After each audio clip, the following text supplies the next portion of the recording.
Subject industrial engineering and transport management, subject code MA 310। Third year का subject है MA 310, जिसकी unit number 2 का topic number है 2.3, that is forecasting. ये जो टॉपिक है ये production planning and control unit का थर्ड टॉपिक है फोरकास्टिंग। फोरकास्टिंग को हिंदी में हम कहते हैं पूर्वानुमान।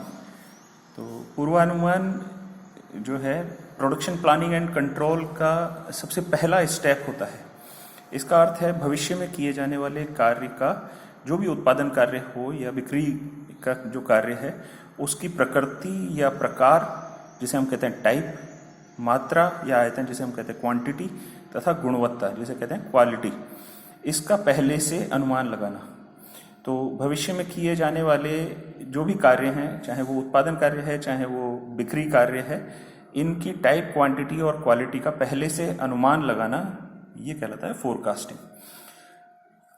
ये जो फोरकास्टिंग है ये उत्पादन आयोजना एवं नियंत्रण का सबसे पहला चरण है ना, जो बिक्री का पूर्वानुमान लगाना, क्योंकि इसी पर आगे की सारी क्रियाएं और कंपनी की सफलता निर्भर करती है। पूर्वानुमान कितना सही और सटीक होगा यही निर्धारित करता है कि कंपनी का उत्पादन कितना सफल रहेगा, कंपनी का जो है ओवरऑल प्रोडक्शन कितना सक्सेसफुल रहेगा। उत्पादन के विकास और अभिकल्पना यानी डेवलपमेंट एंड डिजाइन का कार्य बाजार की मांग यानी डिमांड पर निर्भर करता है। बिक्री का पूर्वानुमान लगाने के उद्देश्य क्या है? उद्देश्य निम्नलिखित हैं कि जो हम सेल्स फोरकास्टिंग कर रहे हैं उसका क्या उद्देश्य है, इसकी आवश्यकता क्यों है। तो इसके प्रमुख उद्देश्यों को हम अब डिस्कस कर रहे हैं।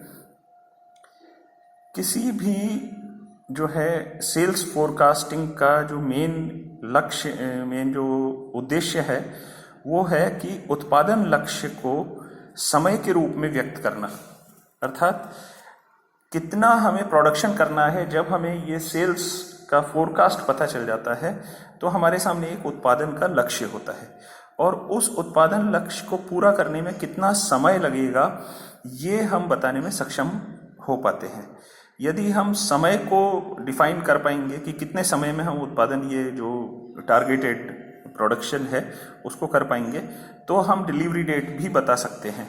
तभी हम अपने जो प्रोडक्शन को एक सिस्टमेटिक तरीके से आगे बढ़ा सकते हैं। सो पहला है उत्पादन लक्ष्य को समय के रूप में व्यक्त करना। दूसरा है मांग के अनुसार उत्पादन की मात्रा निश्चित करना। उत्पादन कितना किया जाना है ये डिमांड पर निर्भर करता है कि कितनी डिमांड है, उसके अनुसार उत्पादन की मात्रा को हम सुनिश्चित करेंगे। यदि डिमांड कम है और हमने ज़्यादा उत्पादन कर दिया तो हमारा जो प्रोडक्ट है वो वेयरहाउस में ही रखा रह जाएगा, उसकी बिक्री नहीं होगी। और यदि मांग ज़्यादा है और हमने उसे ज़्यादा मांग को पहचाना नहीं और उत्पादन कम मात्रा में किया, तो हम एक अवसर को जो है एनकैश करने में, भुनाने में फेल हो जाएंगे, उससे हम अधिक लाभ नहीं कमा पाएंगे। तो मांग के अनुसार उत्पादन की मात्रा को निश्चित करना, ये भी एक इसका उद्देश्य है। इसके बाद है वस्तु सूची या इन्वेंट्री हेतु नीतियां तैयार करना। यदि हमें पता है कि सेल्स कितनी होगी, उसका फोरकास्ट हमारे पास सही है, तो उससे हमें प्रोडक्शन टारगेट पता है। प्रोडक्शन टारगेट पता है तो हम जो इन्वेंट्री को कैसे परचेज करना है, यानी हम आगे चैप्टर में पढ़ेंगे इन्वेंट्री कंट्रोल के अंदर कि जो वस्तु सूची है या सामग्री है उसे किस तरह से परचेज किया जाए ताकि हमें अधिकतम इकोनॉमी या मितव्ययता का जो है फायदा हो सके। तो ये नीति निर्धारित करने में भी सेल्स फोरकास्ट हमारी सहायता करता है। इसके बाद है निर्माता की यह निर्णय लेने में सहायता करना कि उसे मांग बढ़ने के साथ अधिक पूंजी निवेश करना चाहिए अथवा नहीं। यानी कि निर्माता ये डिसाइड करने में जो है कभी कभी निर्णय नहीं ले पाते हैं कि उसे अधिक पूंजी निवेश करना चाहिए या नहीं। ऐसे में यदि उसके पास एक सेल्स फोरकास्ट होगा और वो सेल्स फोरकास्ट बढ़ता हुआ है, आगे उत्तरोत्तर उसमें वृद्धि हो रही है, तो निर्माता यह निर्णय ले सकता है कि उसे अपने उत्पादन की जो कंपनी है उसमें अधिक पूंजी निवेश करना चाहिए। और अगर सेल्स फोरकास्ट घट रहा है तो फिर पूंजी निवेश करना खतरे भरा हो सकता है। तो ये निर्णय लेने में सहायता करना कि उसे मांग बढ़ने के साथ अधिक पूंजी निवेश करना चाहिए अथवा नहीं। साथ ही प्लांट के विस्तार के बारे में निर्णय लेने में सहायता करना, प्लांट का एक्सपेंशन करना चाहिए या नहीं, ये भी हम सेल्स फोरकास्ट से जो है डिसाइड कर सकते हैं। यदि हमारा सेल्स फोरकास्ट बढ़ रहा है, आगे से आगे जो है इंक्रीज हो रही है मांग, तो हमें और हमारा वर्तमान जो प्लांट है वो उस डिमांड को पूरा करने में सक्षम नहीं है, तो हमें प्लांट को एक्सपेंड करना पड़ेगा, प्लांट का विस्तार करना पड़ेगा। और यदि डिमांड बढ़ नहीं रही है, उल्टे कम हो रही है, तो ऐसी स्थिति में प्लांट का विस्तार करने की आवश्यकता नहीं होगी। उत्पाद की रिसर्च और डेवलपमेंट ज़रूरी है या नहीं। यदि हमारा सेल्स फोरकास्ट जो है वो लगातार घट रहा है, ऐसी स्थिति में हमें ये क्लियर इंडिकेशन है कि हमें अपने उत्पाद के ऊपर और ज़्यादा अनुसंधान और विकास का कार्य करने की ज़रूरत है, जिसे R&D कहते हैं, रिसर्च एंड डेवलपमेंट। तो यदि उत्पाद के अंदर कोई सुधार की ज़रूरत है तो वो हमें सेल्स फोरकास्ट से उसका एक आभास हो जाता है कि रिसर्च एंड डेवलपमेंट आगे करना है या नहीं। इसके साथ ही एक और है कि उत्पादन विधि, मैन्युफैक्चरिंग मेथड में बदलाव करना है या नहीं। मूल्य नीति, प्राइसिंग पॉलिसी, इसमें बदलाव करना है या नहीं। विज्ञापन नीति, एडवर्टाइजमेंट पॉलिसी, वितरण यानी डिस्ट्रीब्यूशन पॉलिसी, इनमें परिवर्तन करना है या नहीं, ये हमें सेल्स फोरकास्ट से या फोरकास्टिंग से इसका हमें पता चलता है कि इन नीतियों में, इन कार्यों में परिवर्तन करना है या नहीं। तो ये हैं सेल्स फोरकास्ट या फोरकास्टिंग के जिसे हम पूर्वानुमान कहते हैं, उसके उद्देश्य। अब आता है कि सेल्स फोरकास्टिंग किस किस प्रकार से किया जाता है, जिसे हम कहते हैं सेल्स फोरकास्टिंग या फोरकास्टिंग टेक्निक्स, पूर्वानुमान तकनीकें। तो जो फोरकास्टिंग टेक्निक्स हैं, बहुत सारी फोरकास्टिंग टेक्निक्स हैं, उसमें कुछ प्रमुख जो हैं फोरकास्टिंग टेक्निक्स हमने यहाँ पर लिखी हैं। प्रमुख हैं जैसे historic estimate technique. Historic estimate technique या पास्ट, पहले जो हुआ है, इतिहास में जो हुआ है, उसके अनुसार हम आगे भविष्य में ये माने कि वैसा ही भविष्य में होगा। अर्थात इसमें ये माना जाता है कि जो पहले हो चुका है वो ही भविष्य में होगा।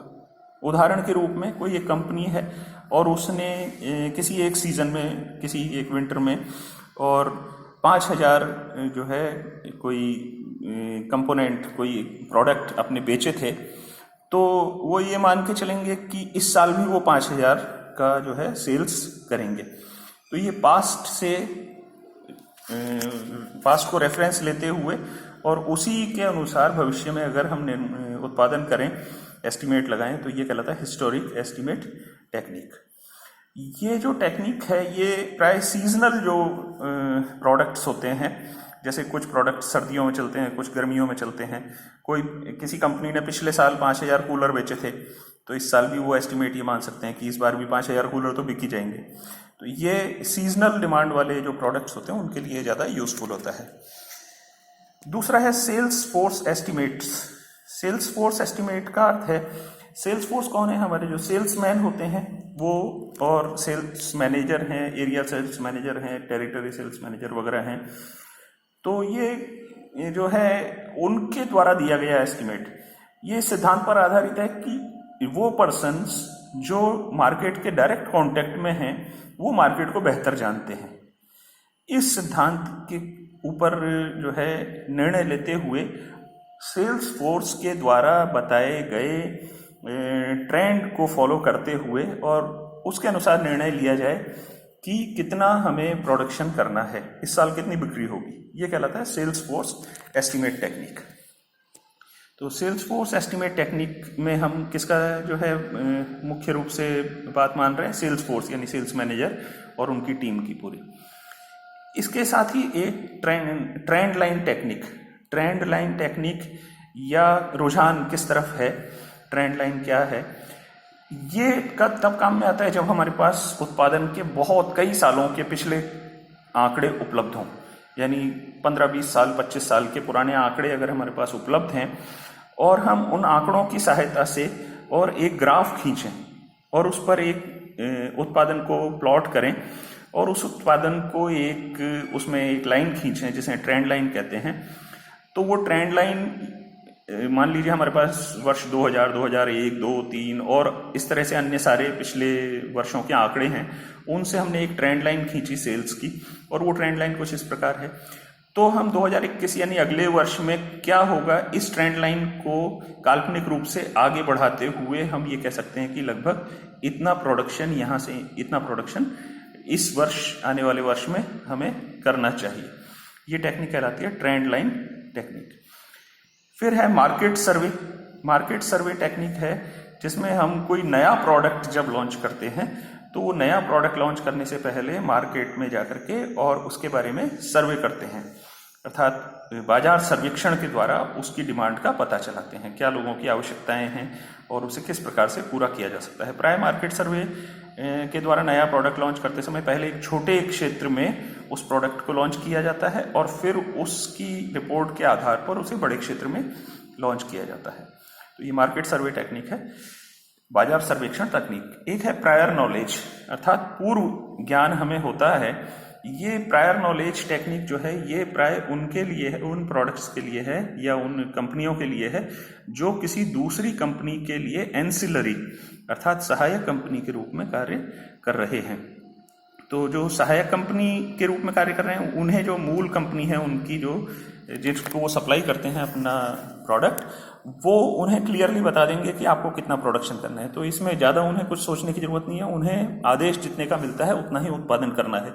उन्हें केवल व्यवस्था ये करनी होती है कि जितना आदेश मिला है उसके अनुसार मटेरियल की और दूसरे रिसोर्सेज की व्यवस्था करनी होती है। यह है प्रायर नॉलेज टेक्निक जो सहायक उद्योगों के लिए लागू होती है। फोरकास्टिंग बाय पास्ट एवरेज, जैसे ट्रेंड लाइन थ्योरी है, इसका दूसरा एक रूप है फोरकास्टिंग बाय पास्ट एवरेज। अगर हमारे पास पिछले 5-10 सालों के जो डेटा हैं, आंकड़े उपलब्ध हैं, तो उनका औसत निकाल करके, जो औसत कई प्रकार से मूविंग एवरेज या अलग अलग तरह से हो सकता है, तो साधारण एवरेज निकाल करके और उससे अगले वर्ष के लिए हम जो फोरकास्टिंग कर सकते हैं। इसके अलावा एक कोरिलेशन एनालिसिस। कोरिलेशन एनालिसिस ऐसी कंपनियों के लिए, ऐसे जो फैक्ट्रियां हैं जो किसी दूसरे कंपनी या दूसरे उत्पादों के साथ जिनका कोरिलेशन है, तो उन्हें दूसरी कंपनियों के अनुसार अपने निर्णय लेने पड़ते हैं।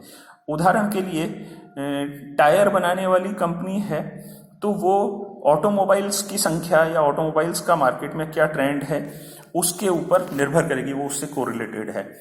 कोई साइकिल के कोई कंपोनेंट बनाने वाली कंपनी है या उदाहरण के लिए कोई हॉर्न बनाने वाली कंपनी है, तो वो मोटरसाइकिल का हॉर्न बना रहे हैं, तो वो ये देखेंगे कि मार्केट में मोटरसाइकिल्स की डिमांड कितनी घट रही है, बढ़ रही है। तो किसी दूसरी कंपनी के लिए अपना प्रोडक्ट बनाने वाले दूसरे प्रोडक्ट के लिए वो उस मूल प्रोडक्ट के साथ अपना कोरिलेशन एनालिसिस करके और अगले वर्ष के लिए, भविष्य के लिए पूर्वानुमान कर सकते हैं। तो ये हैं, आज हमने स्टडी किया फोरकास्टिंग, जो प्रोडक्शन प्लानिंग कंट्रोल का फर्स्ट पार्ट होता है, पहला स्टेप होता है। ये टॉपिक है सब्जेक्ट कोड MA 310 का टॉपिक 2.3।